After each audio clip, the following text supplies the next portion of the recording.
guys, this is Luke with the Matthews Immigration, and today we are going to talk basically about people who enter the US on a tourist visa and they eventually decided to adjust their status to a permanent resident. And also we'll be talking very briefly about people who enter the US on an Easter program. Basically countries like a European country, Australia, those countries do not need to go to the embassy for their visa interview. They can just enter the US and get their passport stamped at the customs at the time of their entry in the US. So in this very video, we'll talk about what you should avoid when you decided to get married to a US citizen to adjust your status while in the US.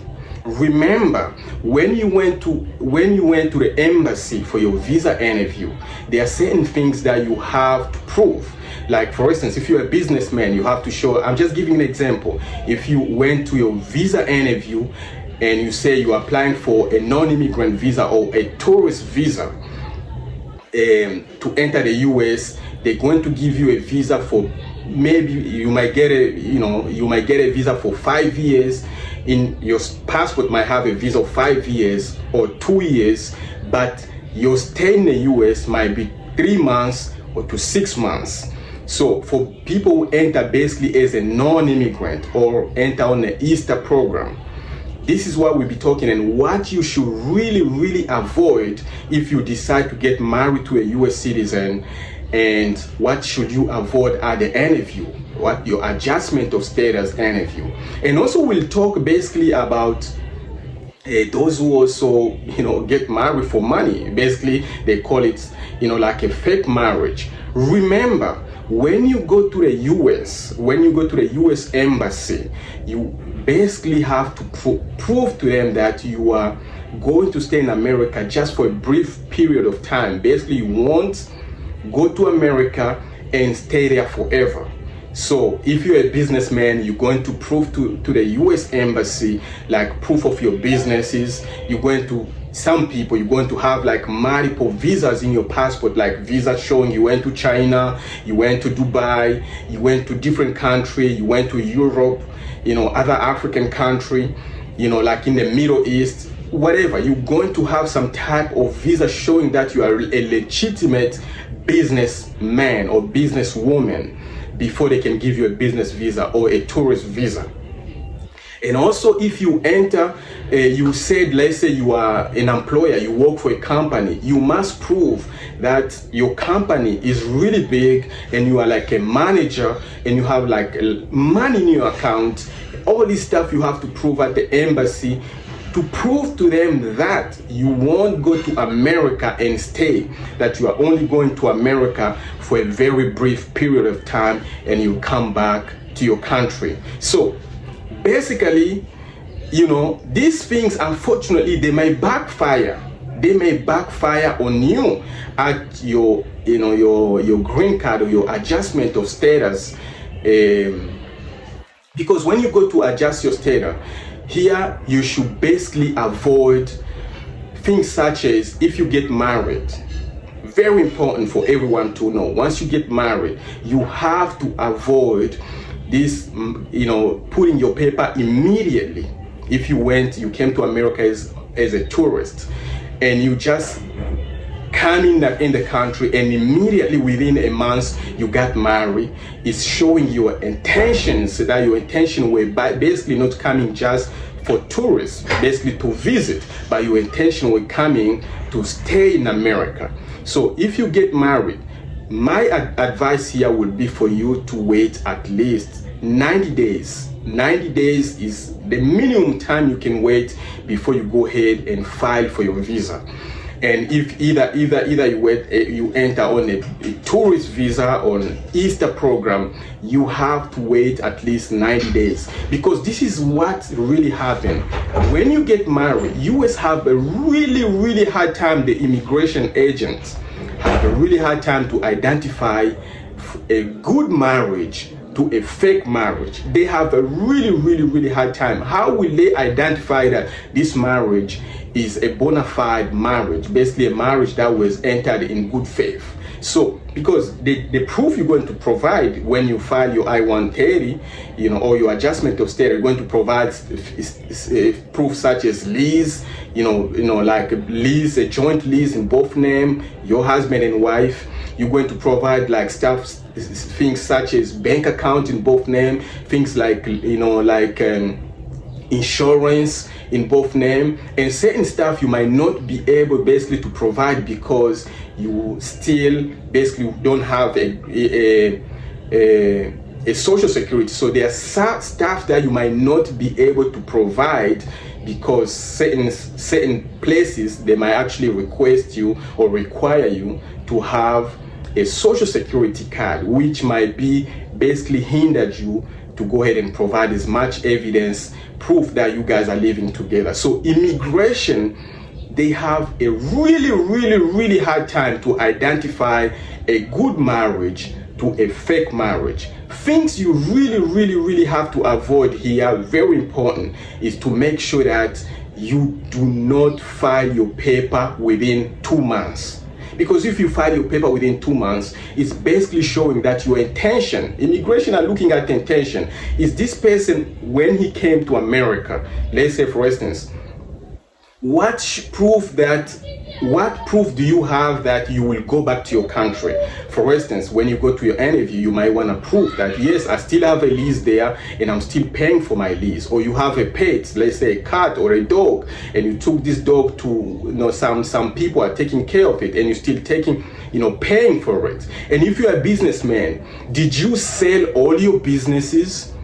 This guy, it might be a red flag because you are a businessman. Let's say you own a gas station or you own like a travel agency. Did you sell everything? Did you sell all your property just because you got married? So this could be backfire. If you go to any of you and say, yes, I sold my business, I did this, it's showing that intention that you had from the beginning was not for you to go back. Because when you went to the embassy, before they give you a visa, they're looking at your intention. Is this person really going to go back, or is he gonna go to the US and stay?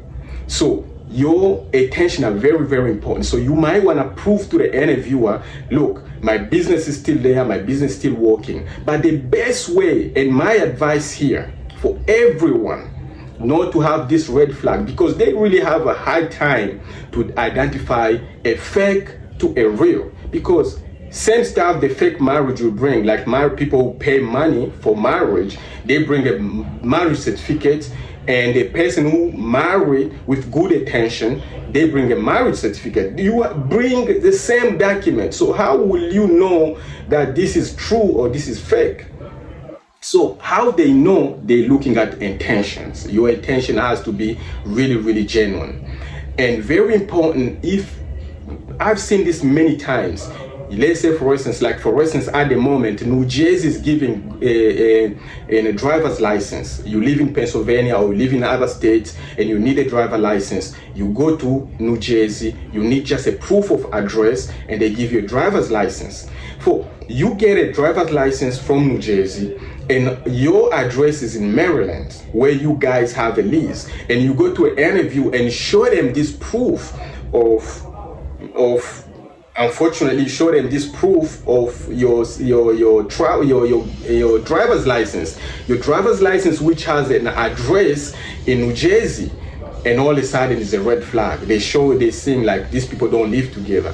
Or you file a paper and you live within the same state. You both live in Pennsylvania or California, and your spouse or your wife or your husband address or their ID is different to your address. When they look at it, automatically a red flag, and they see like this marriage is really not a genuine marriage.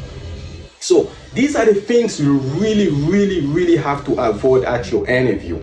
My advice here would be, if you have a business, because to get this green card, the processing time is between, as of 2024, this year, 2024, the processing time is really so long. People are waiting from 18 months to 35 months. So if you're a businessman, are you going to wait for 35 months in America not doing anything, just sitting down waiting for your paper to be approved?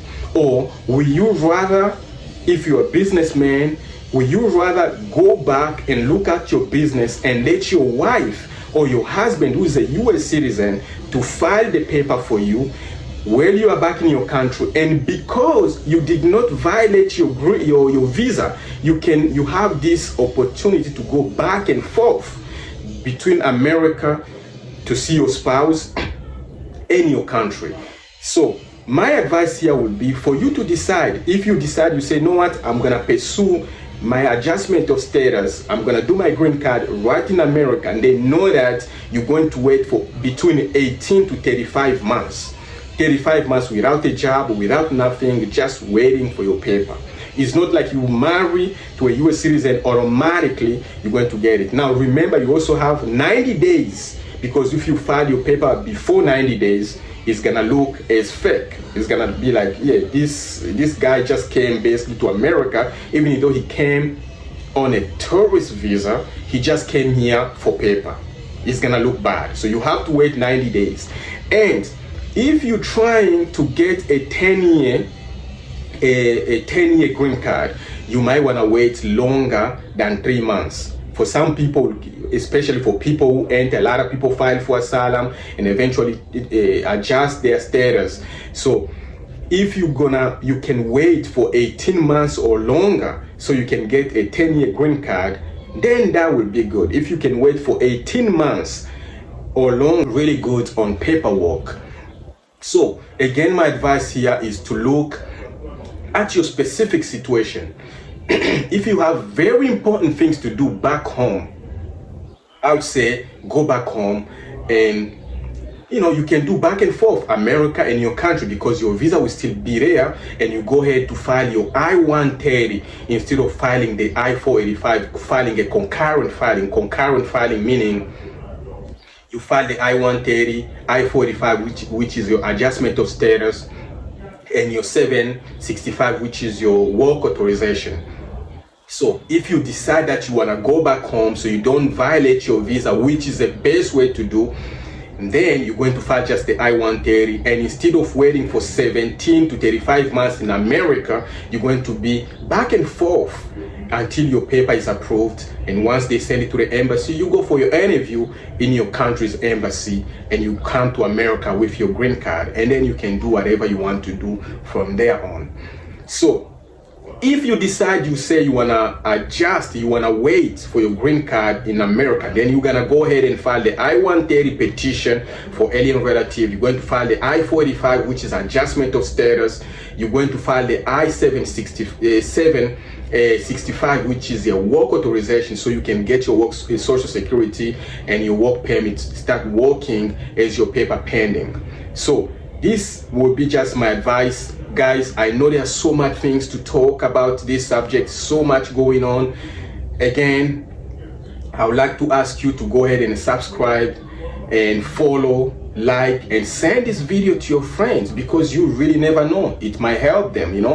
Again, I'm here. I can basically help you to file all your paperwork. If you have any question with as far as sponsorship goes, you can contact me, email me, and I'll be more than happy to help you. Till next time, guys.